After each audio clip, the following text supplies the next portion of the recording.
and welcome back to my channel. My name is Ali and here I just talk to myself about books, and then someone, maybe you, may or may not watch this at a later date. Today I bring you a video that I've been meaning to make for literally the entire time I've had this channel, and that is my favourite fantasy series. So I have done a video before which I will link down below, which was my favourite fantasy standalones, but now I'm going to get into the series. So let's get started. So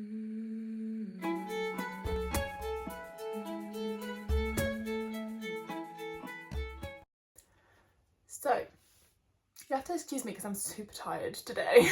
I went to Blackpink last night, got back really late/early morning, and I'm just really tired. I might go for a nap after this, but anyway, for the purpose of this video, as I said, I wanted to kind of go through some of my favourite series, and I've kind of decided to split it into series that I have completed and then ones that I'm currently in the middle of because either I have not yet read the next book or the next book's not yet out, but I think I'm going to love and they're going to end up becoming favourite series.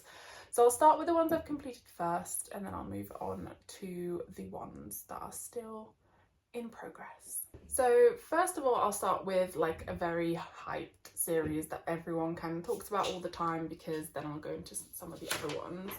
Obviously, I am basic and I just love Sarah J Maas. I do, and whilst I've enjoyed all her series, my order is definitely Crescent City at the bottom, then ACOTAR, and then Throne of Glass at the top. So here we have Throne of Glass. I loved the entire 8-book series. There was, to be fair, a point in the third book where I was like, ooh, it's getting a bit like tedious. Do I want to continue? But I did, and I was very glad I did because I ended up loving it. So I feel like I don't really need to give this much explanation, but this is a book that I have rebound myself. I actually ended up rebounding the entire series. I've got a couple here as well that you can see. So this is Heir of Fire, and I think this is the one actually that I ended up being like, oh, should I continue? And Crown of Midnight. So yeah, this follows Celaena, who is a assassin. She works for this kind of like warlord, whatever type character. Not warlord, this like criminal lord in the city and stuff. And she ends up kind of becoming embroiled in something that leads to her being arrested, put in prison. She ends up being rescued from said prison by the king's son to become the king's assassin. So she then enters this like competition with other assassins and tries to essentially win. So that's kind of like how the whole series starts. Now, as I said, it is like an 8-book long series, so it is very much a commitment, but I really enjoyed it, and I felt like it was definitely slower, less romantic-y than the other series Sarah J Maas has done. So there is some romance in kind of like the later books, but definitely like the first like 6 or so, or 5 or so, don't really have romance as kind of like a main plot point. It's just like something else within it. So I quite liked it. I actually really liked Celaena as a character. She is still one of my favourite kind of female characters, and also some of the other ones that we end up meeting throughout the series I really liked. So whilst this may be like basic to say, Throne of Glass is one of my favourite series, and I will continue to recommend it to people if I feel like they could hack reading 8 books, because it is very much a commitment. You know, not everyone has boring lives like I do and, you know, does nothing else but read. Some people actually have social lives. So yeah, I would recommend it if you've got the time to read 8 books. If you've got the will to read an 8-book series. But yeah, so that's the first one I'll go through. And obviously, like, I enjoyed ACOTAR next like quite a lot. I've reread that a couple of times now. I've also listened to like the full audio cast. I'm very excited because Throne of Glass is being made by that same cast. but Crescent City is definitely like my least favourite of the three. I really liked the first one, and then the second and the third were just very long and fell a little bit flat for me. They were okay, they just weren't that great. Next, I have a duology actually, so I don't know if this counts as a series, but She Who Became the Sun, and the sequel is called He Who Drowned the World by Shelley Parker Chan. This is a reimagining of the Ming Dynasty's first emperor, and it's like gender flipped, I believe. And I really, really, really enjoyed this series. It's very political. It's very like dark in a way. It reminded me a little bit of Poppy War, which we'll come on to in a bit, spoiler alert. But yes, I actually really, really liked this. It took me a while to read the second book. I think I waited like 2 years between reading this one and reading the sequel, but I just loved the writing. I loved the characters. I loved that like nobody was particularly good or bad. I mean, there was some bad characters, but like that no one was like perfect, good, you know, the obvious hero. So I really enjoyed those kinds of books. In this one in particular, we follow a girl who has been prophesized to essentially amount to nothing, whereas her brother has been prophesized to kind of like change the world, you know, make his fortune, things like that.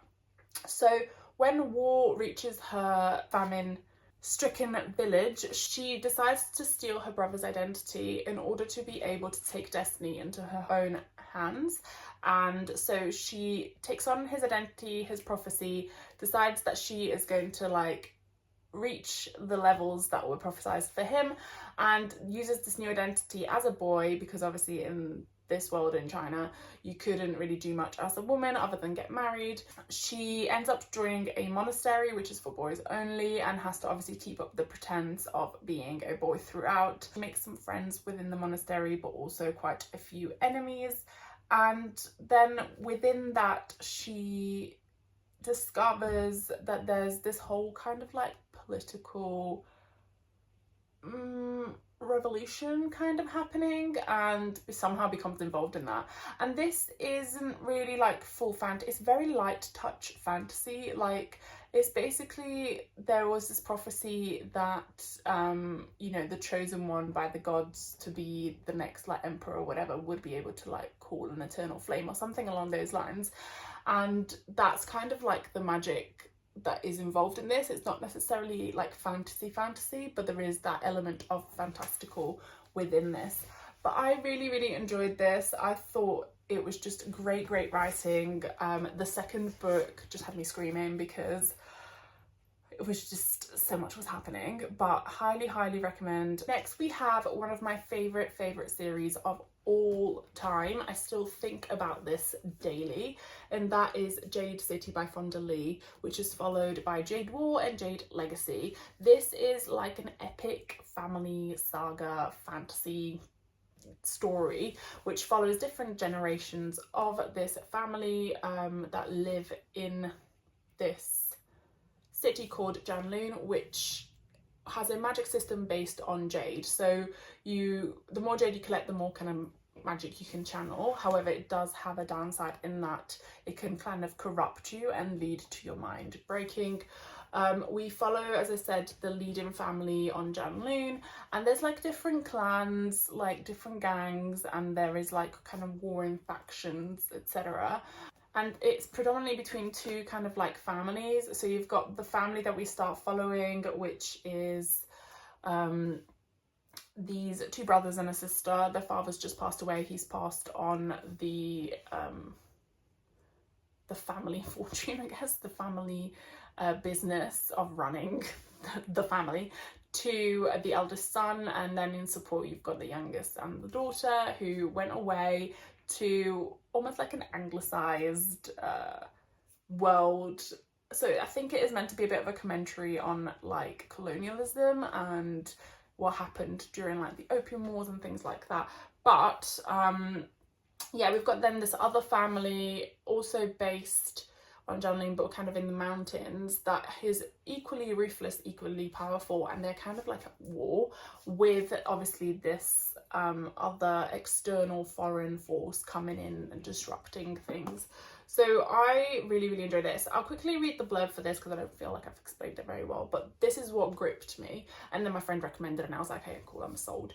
Jade is the lifeblood of the city of Dunloon, a stone that enhances a warrior's natural strength and speed.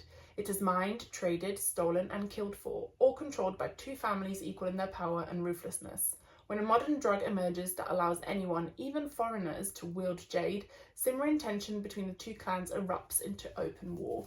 And when I tell you that this is one of the best series I've ever read, I mean it. I was so invested in the characters. The writing of this is just amazing, like the world building, the way that the magic system is explained, the way it's subtle in a way, but not like She Who Became the Sun. It's definitely more prominent in this story, but still not like massively, I don't know, like you could almost believe it was real history, except obviously it's not. There is definitely magic in this.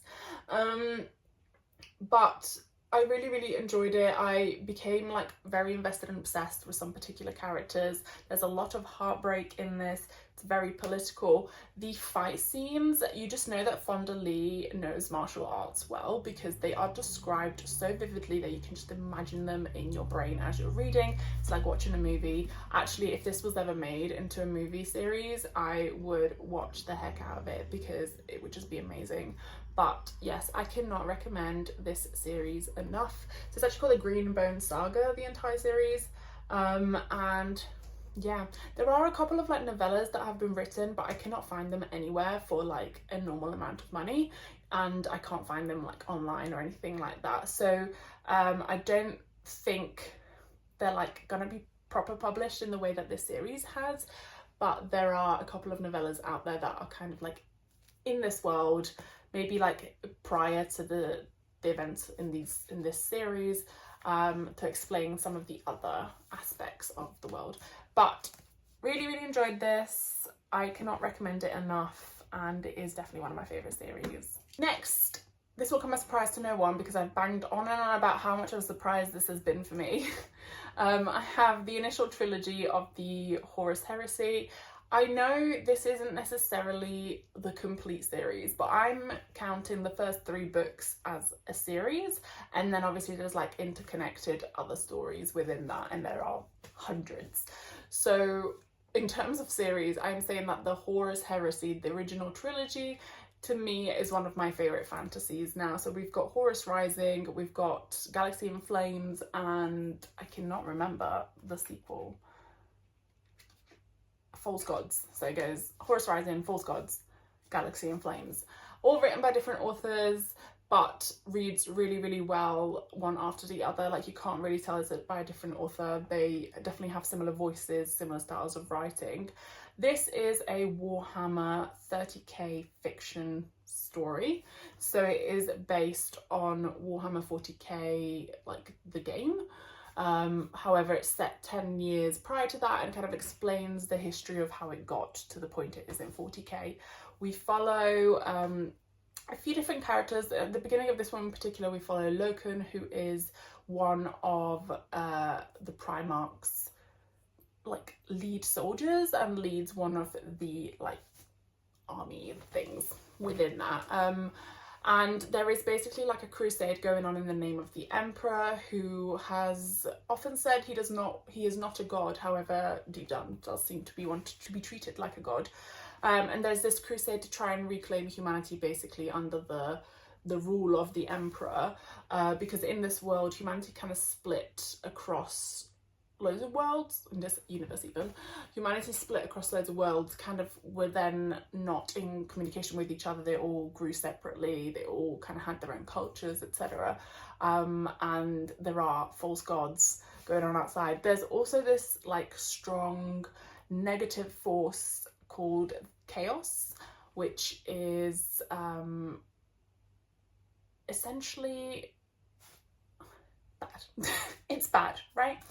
It's bad. It's meant to be like demonic, but I don't know what side I'm on. I've read the first 3 books. I loved them. I'm continuing now with like the other interconnected books. I've already picked up the next one, which is Flight of the Eisenstein, and then the one after that I've gone into kind of like one of the strands of the different factions from the Primarchs, and I believe it's like the first Heretic is the one I picked.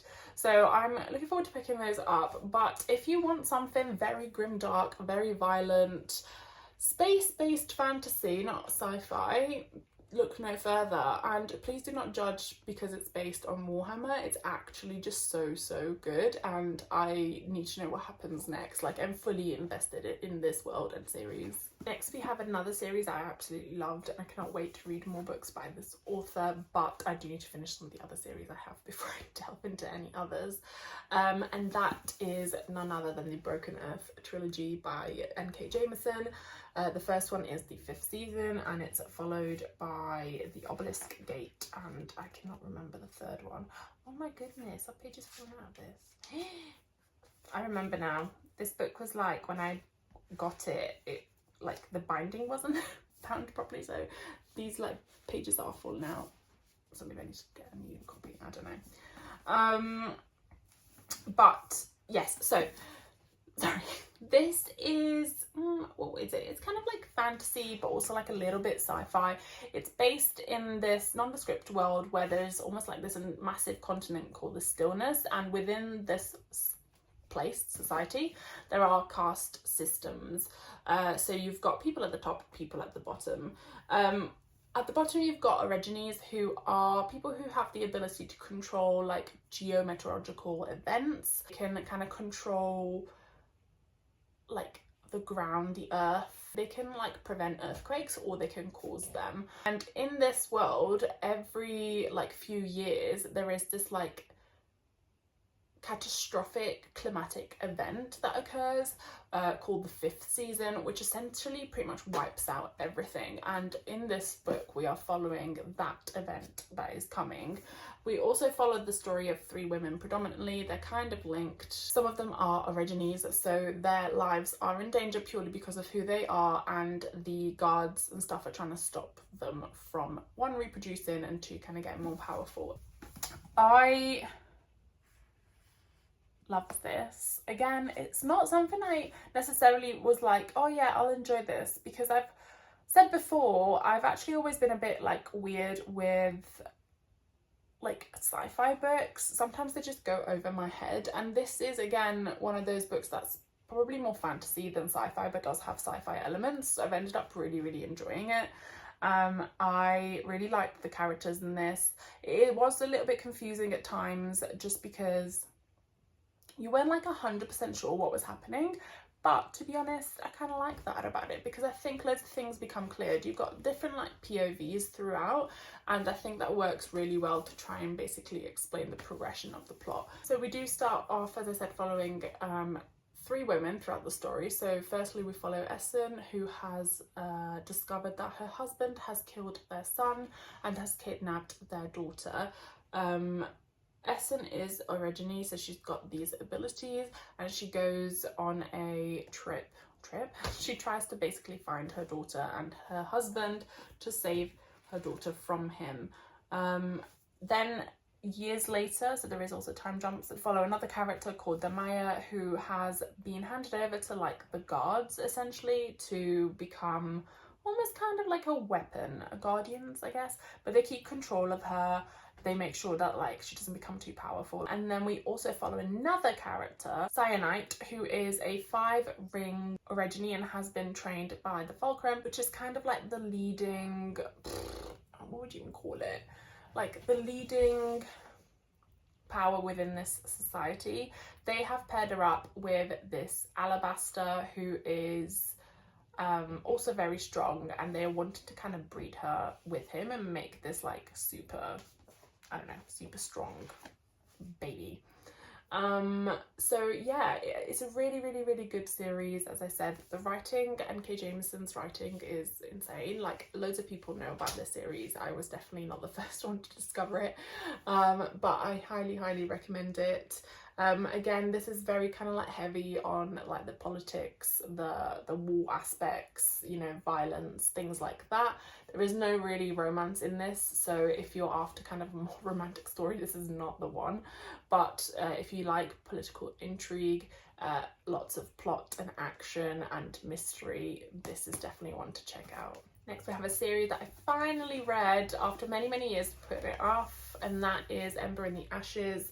Obviously this is one that I actually saw so much on like BookTok and Bookstagram and BookTube, but I just put off reading for so long because I just had so many other series on the go. This is a YA Roman inspired fantasy series, however it does not read YA, it reads well. It reads well, none of the characters are annoying. So this follows Leia, who is a scholar living with her grandparents. Her parents went missing and are now presumed dead because of who they were, and her brother has now been arrested, or they come to arrest him one night because of involvement in revolutionary activities. They think that he's trying to essentially overthrow the current government and sovereignty, and so he gets branded a traitor. Leia, in order to find him once he's arrested, decides to go undercover as a slave in the Empire's like military academy, because she believes that that's where she will find the answers as to where her brother is being kept. And also ends up coming across this revolutionary group of people who say that they can have the means to help her rescue her brother as long as she helps them out first. We then also follow another character called Elias, who is that same military academy's finest soldier. However, he's hiding this very big secret in that he doesn't believe in what the Empire is doing. He doesn't believe in the oppression, the violence, and he does not want to be part of it any longer. However, that is further complicated by the fact that his mother is one of the generals, who is very well thought of and also very set in her ways and her feelings for things. He's also taking part in this contest to find out who will be the next martial emperor, because the new one has passed away and or is too old now, I can't remember. But anyway, the winner of this contest would essentially become the emperor.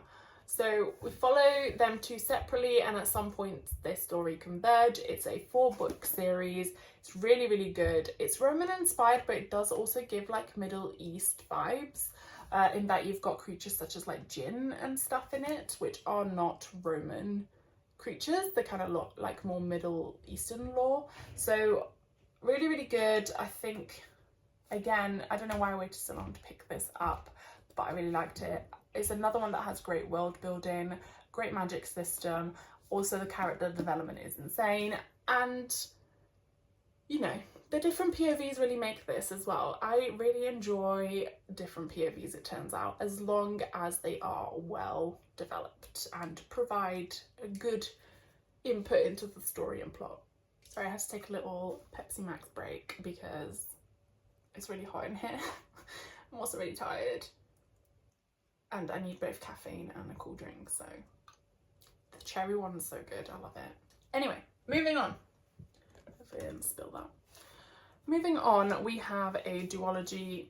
Now, I will say I've not read anything else in this world. This is the only duology I've read, the only series bit I've read within this world, and I think the only one I'm planning on reading. So here we have Six of Crows by Leigh Bardugo, the sequel of which is Crooked Kingdom. This is like a YA heist fantasy.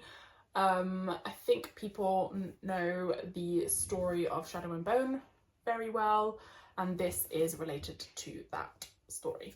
I think that's set like years before this one is.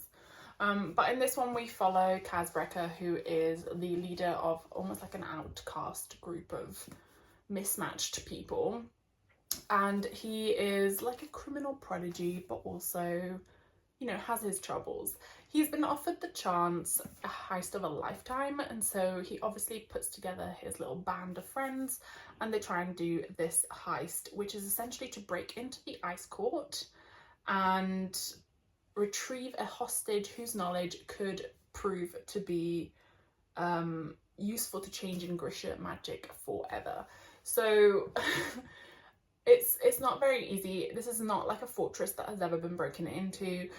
So he's got to strategize exactly how he's going to do that, and also who best to support him in doing that. So we got like a bunch of other characters that we meet. You end up loving them all. It's very like found family vibes in a criminal underworld kind of way. I'll quickly lead actually the group of people. So you've got a convict with a thirst for revenge, a sharpshooter who can't walk away from a wager, a runaway with a privileged past, a spy known as the Wraith, a heartrender using her magic to survive the slums, and a thief with a gift for unlikely escapes. 6 dangerous outcasts, 1 impossible heist. Together they might just be unstoppable if they don't kill each other first. So again, as I said, it's very good in terms of like that found family vibe, but it's not necessarily smooth sailing from the beginning. I do enjoy Leigh Bardugo's writing. I've read other books when I was younger, but I don't really remember exactly which ones I read. And I also recently read, I say recently, last year, read The Familiar, which I really enjoyed, and I really liked this duology. I love Kaz Brekker as a character. I think he's like the perfect amount of morally grey. So are all the others, to be fair, and I just really enjoyed the dynamics between them, the way that this kind of goes. And I'm not the biggest fan of heists, so that is saying a lot. And yeah, another one that will like definitely clutch your heartstrings in certain points, but yeah, recommend this duology as well. Next, again, we have a series that I haven't necessarily finished, but is weird. So you've got an initial trilogy, you've then got a separate trilogy that's linked to it, and then you've got another trilogy that you go back to the original characters from the first trilogy, but like many years later. So I have now read the first trilogy. I have read the first book in the second trilogy, and I do need to read the second one. And then obviously I will continue with the rest. They have the authors also started writing the first trilogy from the viewpoint of the male character. So there's that too. So in total it's about like 9 books, and then there's like a few novellas as well. However, I'm going to just include the first trilogy as, you know, some of my favourite series, and that is Poison Study by Maria V. Snyder. This is, again, a kind of like court political intrigue, military-esque inspired world. So in this world you've got like different what are they being called, different territories, as you can see on this map, that are led by different generals, and it's kind of like an army-esque type vibe. But anyway, so we follow Yelena, who has been accused of murder, and more specifically accused of murdering one of those generals' sons. Now, there is a reason for it, but we will find that out later. And the ultimate punishment for murder is obviously execution. Now, on the day of her execution, literally as she's about to be taken away, she is offered the chance to instead become a poison taster, because there is a rule in law that when the poison taster dies, the next person due to be executed is offered the choice to do that. She makes the decision to become the poison taster and ends up starting to work with Valak, who is the commander's assassin. So she now on a daily basis has to taste the commander's food to make sure there's no poison in it, but she must also become well versed in what poisons should taste like, smell like, etc., so she can spot them and not like end up dying immediately. So Valak's kind of teaching her how to do that, and in the meantime she's going along with it, but also trying to work out how she could escape. She also is hiding like a very large secret, in that she has powers that have essentially been outlawed by the commanded, and if she were to be found to have these powers, she would have to be exiled, if not executed. So she's also hiding that from the person that would essentially be the person to do those things if that he were to know, which is Valak. So we follow these two characters, and it's all from the viewpoint of Yelena. But as I said, the author is writing the first trilogy from the viewpoint of Valak. I really liked it. Like, it's definitely like a slower paced, more, I don't even know how to describe it. Like, it's just easier to read than some of the other stories and fantasy I've read. Like, it's not as, I don't know, I really don't know how to explain it. Like, the world building is good, the magic system's good, the character development is great, I loved all the characters, I love the plot, etc. But it's almost like I wasn't like as torn when certain things happened, because it was just easier to read. Like, it's written in a way that is accessible, I think, if you're like fairly new to fantasy. And I think this one is a good one to maybe look into if that's something you would like to try but haven't before. Next we have a series I recently read, and again it's one that I have had for a long time because I knew that it was going to be traditionally published, and I was like, I must get the indie published versions because they are gorgeous. So glad I did, because I absolutely hate the new covers, and that is none other than Daughter of No Worlds by Carissa Broadbent. This is a trilogy again, and is by the same author who did A Serpent and the Wings of Night, but this was the series I believe they did before that. So this follows Tizana, who is a slave. She was taken from her mother, who was dragged off to the mines, never to be seen again, when she was a young girl. She has a little touch of magic and is very kind of like smart and stuff, but she is a slave.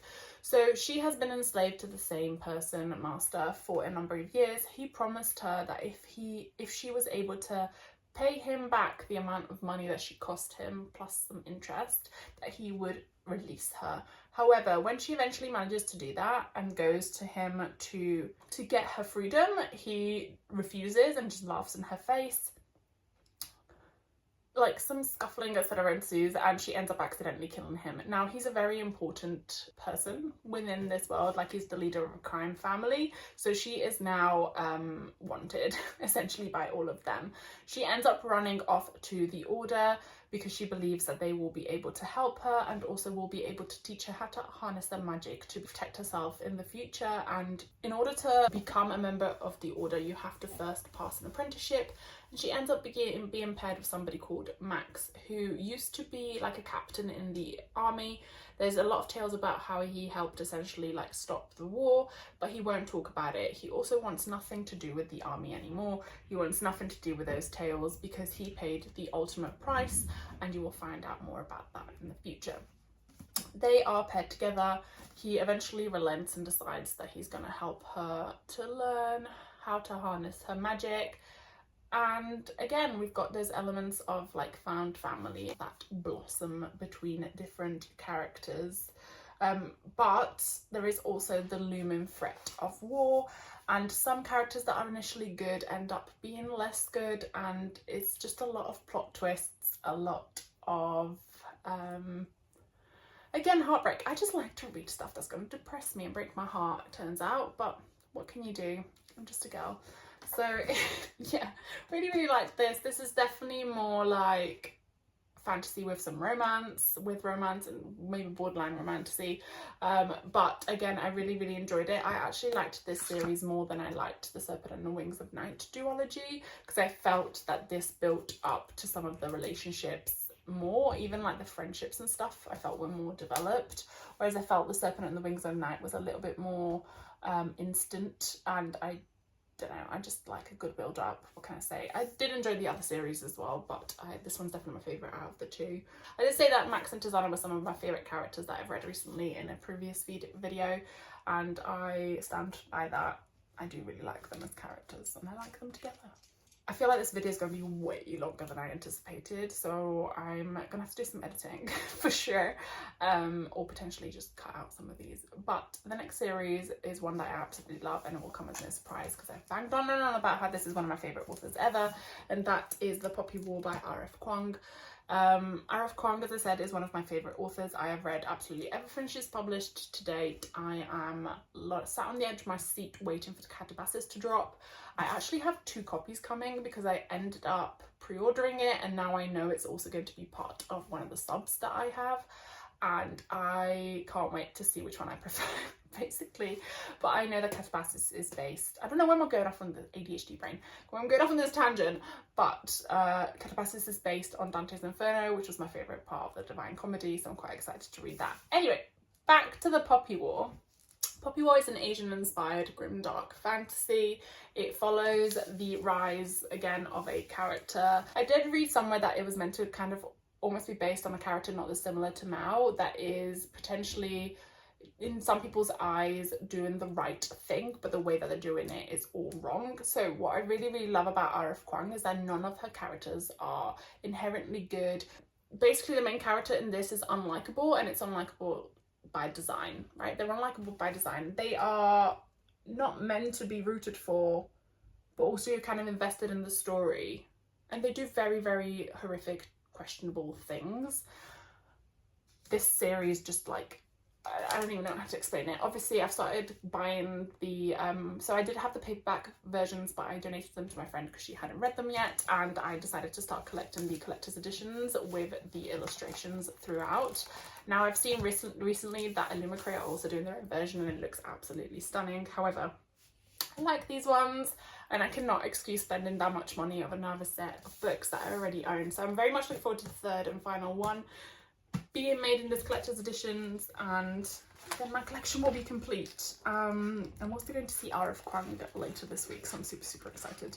But that will be the second time I've met her. So I might take this to be signed. I don't know yet, because I've already got Babel signed, Yellowface is signed as well, and I think Catabasis, one of the copies I have, will be coming signed too.